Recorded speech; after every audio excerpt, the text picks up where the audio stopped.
So all we knew was lambs, cows, shearing. Like, we were farmers for a long time. My world, when it comes to water, all I knew was a creek that ran through the property. We never went to the ocean. I didn't understand what the ocean was. All fish came from this creek that was below our house. And I lived, I've got 2 older brothers, older sister, but I pretty much grew up on my own. They went to college, they went away to boarding schools. My parents are full-time farmers, so if it wasn't for my grandparents, they'd send me off to school every day and then be at my home when I get back. And besides that, I was just on my own, cruising, going up onto the hills and stuff and playing games and flying kites all on my own. And then, I think that's where I just dreamt a lot about anything and everything that could be possible, and how great it is to just be living on a farm. I just thought that was my world, and that was it. And then my parents sort of were fed up with farming, so they moved to Raglan when I was 8 years old. And I guess I got interested in surfing because everything I was told from my father about not surfing but about the ocean was terrible. In Māori we called them taniwhas, like sea monsters. He told me there were sea monsters out here and it's not a very friendly place and you shouldn't go swimming, you shouldn't do anything out there except for getting seafood, killers and palas and maybe some fishing. So already before I started I had all these fears about the ocean. But still, I was still on my own, living at home myself. My brothers are still at boarding school, my parents are working a lot, so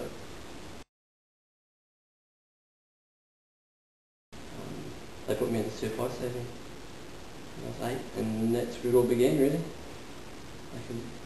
As easy as that, and surf life saving club. I trained every Sunday when I was a kid. I eventually just waited for every Sunday to come around and enjoyed just, I guess maybe proving my dad wrong that it's not so dangerous in the ocean.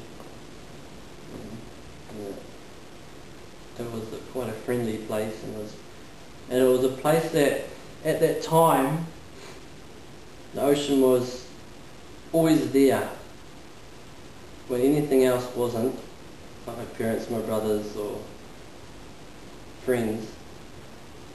The ocean will still be there, and I could go to the beach and be there. The ocean will be there too. So I think that's how I got attached. I attached myself to the ocean in that way. And any problem that I had,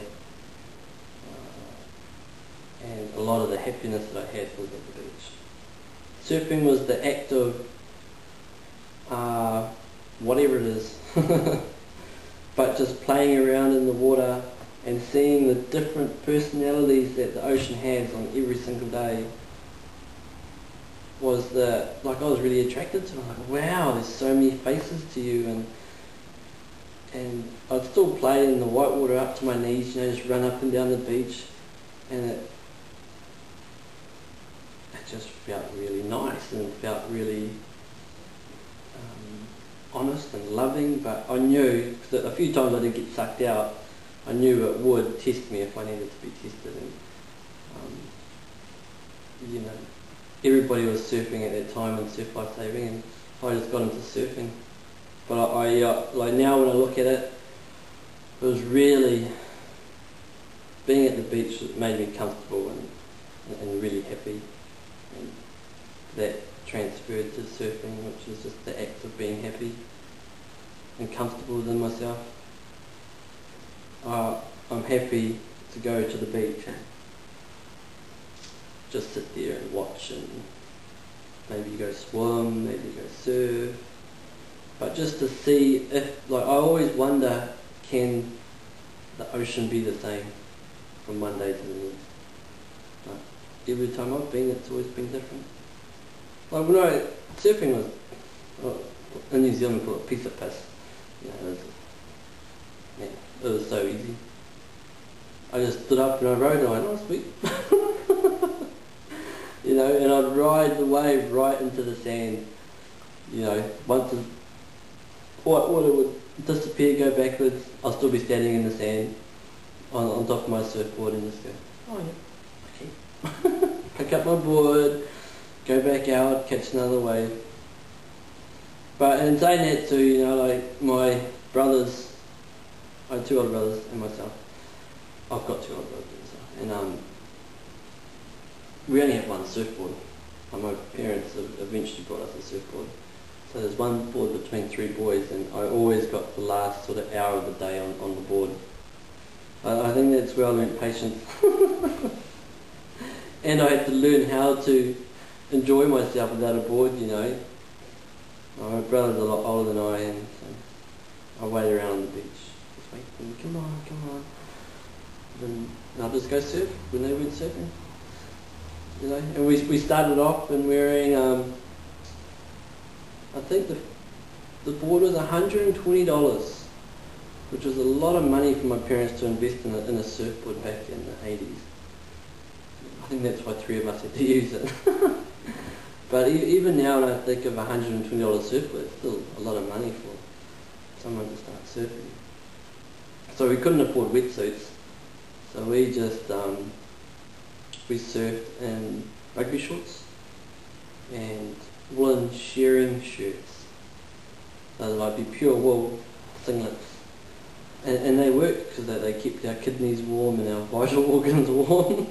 And we would go out every day for the whole year in that wear, you know, shorts and a singlet. Winter time.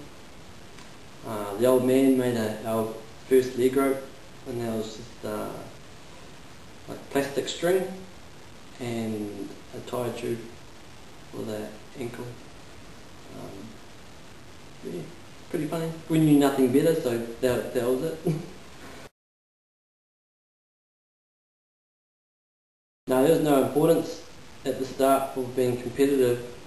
I had no idea what that word even meant. It was just, let's go surfing. So, you know, once again, there's no intentions but to be in the ocean and go surfing, man. Like, there's nothing that I was aspiring to be. Like, I couldn't see past, I couldn't imagine that I could be a national champion or a world traveller. Those thoughts just never even came into my mind. The thing that I totally remember what surfing meant to me is just to stand up and ride. Whether I was just with my hands on my hips or hands above my head, I was just catch a wave, stand up and just ride, and that's it. And I could do that all day. I never really, I don't recall me saying you need to catch bigger ones, you need to do this, you need to do that. Eventually I did want to catch a green wave, you know, like the face wave, rather than just the white water. It's one of the first things I remember when I was a young kid. And then when I did that I was like, oh yeah, let's just keep catching green waves now. So I guess I was making these goals in my head without even noticing.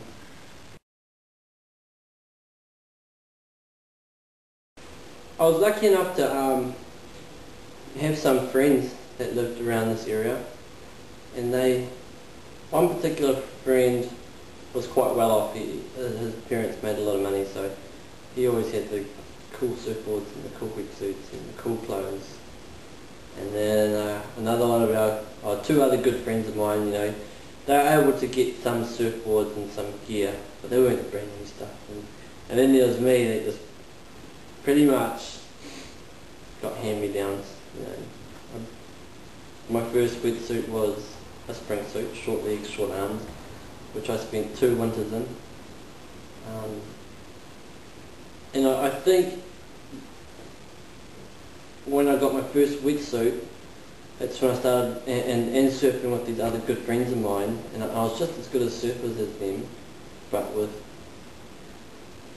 any of the cool stuff. I think that's when I still don't understand these 2 words like jealousy or whether it was envy. That's when that kicked in for me. It's just, man, I did the old thing to me, like, if I had their surfboards and if I had their wetsuit and if I had better clothes, I'd be even better at surfing. But you know, I just had to deal with what I had, and what I had was still good enough to be able to surf with these guys. Without my friends at that time, I probably wouldn't have made it off Karinui Beach. I surfed a lot down the beach, but these guys surfed at Whale Bay on the rocks and stuff. So, oh, rocks.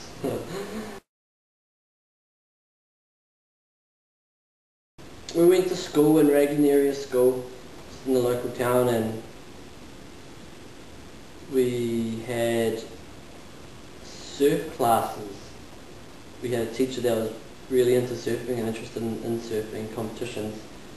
So she encouraged us to do a couple of competitions. So my first competition was against another school from the East Coast called Whangamata area schools, and I got absolutely wasted in it. I had no idea how to surf a contest, and it really bummed me out, you know. That's when the competitive side of me, I had to work on it. Like, because I had done surfing because I really enjoyed it so much. And I had this funny feeling of like, why has surfing changed now because we're competing? Because it did change. And it wasn't just we could go surf, we'd come in, and that was it. You know, someone had to win and someone had to lose. And I couldn't get my head around it. I was like, that sucks. And then, you know, the first contest I lost really poorly, and I was a bad loser. And second contest was a regional competition, so the schools from Hamilton came out to Reagan. I lost in that one too.